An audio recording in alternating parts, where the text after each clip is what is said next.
मित्रहो नमस्कार। जालना सोने का पालना अशी ओळख असणाऱ्या जालना शहराची पोलाद उद्योगासाठी देश विदेशात चांगली ओळख आहे। अनेक बड्या पोलाद निर्मिती करणाऱ्या कंपन्या या शहरात आहेत। हजारो परराज्यातील कर्मचारी अर्थात कामगार या शहरात आहेत। छत्रपती संभाजीनगर शहराचं जुळं शहर म्हणून देखील जालना शहराची ओळख निर्माण होते। या दोन शहरांच्या मध्ये 7 स्टार औद्योगिक वसाहत निर्माण होते आहे। रावसाहेब दानवे केंद्रीय मंत्री असताना त्यांनी मेक इन इंडिया अंतर्गत ड्राय पोर्टची निर्मिती देखील जालना इथे केली। रेल्वे पिटलाईन प्रकल्प देखील जालन्याला त्यांनी आणला। त्यामुळे सर्वार्थाने विकसित होण्याच्या मार्गावर जालना शहर आहे। मराठा आरक्षणाचा केंद्रबिंदू म्हणून जालना जिल्ह्याकडे पाहिलं जातं। मराठा समाजाचे आंदोलनकर्ते मनोज जरांगे पाटील यांचं अंतरवाली सराटी गाव हे देखील जालना शहरापासून जवळच आहे। मनोज जरांगे यांच्या फॅक्टरमुळे लोकसभा निवडणुकीला महायुतीला चांगलाच फटका बसला होता आणि भाजपचे रावसाहेब दानवे पराभूतही झाले, तर काँग्रेस नेते कल्याण काळे इथून निवडून आले। विधानसभा निवडणुकीला आता काही दिवस बाकी आहेत। या निवडणुकीच्या दृष्टिकोनातून सर्वच पक्ष आता तयारी देखील मोठ्या प्रमाणात करतायत। जालना विधानसभा मतदारसंघावर काँग्रेस आणि शिवसेना मागच्या काळात आलटून पालटून सत्तेवर येते आहे। जालना विधानसभेचे विद्यमान आमदार हे काँग्रेसचे कैलास गोरंट्याल आहेत। 2019 साली त्यांनी शिवसेनेचे अर्जुन खोतकर यांचा पराभव केला। तसं पाहिलं तर काँग्रेसचे कैलास गोरंट्याल आणि शिवसेनेचे अर्जुन खोतकर हे दोनच नेते या शहरावर आलटून पालटून विजयी होत आहेत। शिवसेनेचे अर्जुन खोतकर पहिल्यांदा 1990 साली विधानसभा निवडून गेले। त्यानंतर 1995, 2004 आणि 2014 साली ते निवडून आले होते। फडणवीस यांच्या मंत्रिमंडळात ते राज्यमंत्री देखील होते। तर कैलास गोरंट्याल 1999 ला पहिल्यांदा या मतदारसंघातून विधानसभेवर विजयी झाले। त्यानंतर 2009 साली देखील ते विजयी झाले। पुन्हा 19 ला त्यांनी खोतकर यांचा पराभव केला।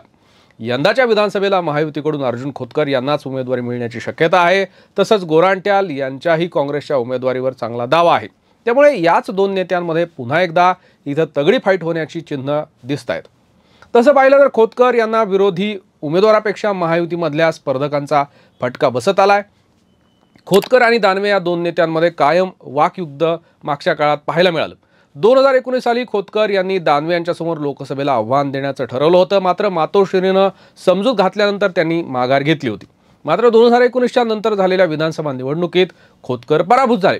भाजपच्या नेत्यामुळे आपण इथं पराभूत झालो असं खोतकर त्यावेळी म्हणाले। तर यंदाच्या लोकसभेला दानवे यांच्यासाठी खोतकर यांनी काम केलं नाही अशी तक्रार काही भाजप नेते आता करतायत आणि त्यामुळेच दानवे पराभूत झाले असंही ते बोलतायत। त्यामुळे आता यंदाच्या विधानसभेला खोतकर हे दानवे यांची मदत घेण्यात यशस्वी होतात का हे पाहणं महत्त्वाचं ठरणार आहे।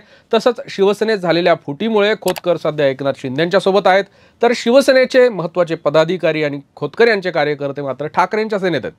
अर्धवट शिवसैनिकांना घेऊन खोतकर हा लढा कसा लढतात हे पाहणं आपल्याला रंजक ठरणार आहे।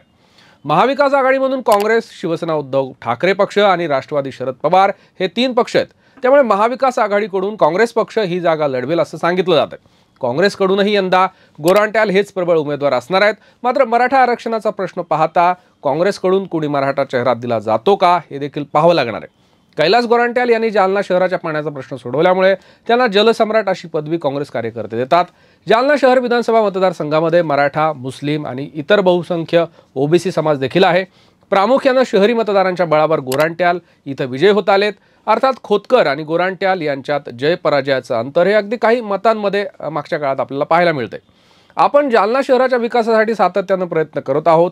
जालना शहराला महानगरपालिका आलेली आहे, त्यामुळे आगामी काळात या शहरासाठी स्वतंत्र विद्यापीठ आणण्याचं आश्वासन गोरंट्याल यांनी नुकतंच दिलं। तर सत्ताधारी महायुतीनं राज्यात ज्या महत्त्वाच्या योजना आणल्या आहेत त्या योजना आपण जनतेसमोर घेऊन जाऊ असं खोतकर यांनी सांगितलं। असं असलं तरी ठाकरेंच्या सेनेचे जिल्हा प्रमुख भास्कर आंबेकर यांनीही विधानसभा निवडणूक लढवण्याची आता इच्छा व्यक्त केली आहे। शिवसेनेने त्यांना एकदा या मतदारसंघातून उमेदवारी देखील दिली होती। भास्कर आंबेकर यांची इच्छा पूर्ण होते की ठाकरे त्यांची समजूत घालतात हेही आपल्याला लवकरच कळेल। मनोज जरांगे पाटील यांची या मतदारसंघाबद्दलची काय भूमिका राहते हे देखील आगामी काळात आपल्याला कळणार आहे। या निवडणुकीमध्ये जरांगे वेगळं स्टँड घेतात की महायुतीच्या उमेदवारांना पाडण्याचं आवाहन करतात यावरूनही इथलं राजकारण ठरणार आहे। मात्र लोकसभेला जरांगे यांच्या फॅक्टरमुळे महाविकास आघाडीचे उमेदवार राज्यात काही ठिकाणी निवडून आले। सध्या तरी खोतकर विरुद्ध गोरंट्याल अशी लढाई इथं होईल अशी शक्यता आहे। गेल्यावेळी वंचित बहुजन आघाडीनं देखील या मतदारसंघात उमेदवार दिला होता।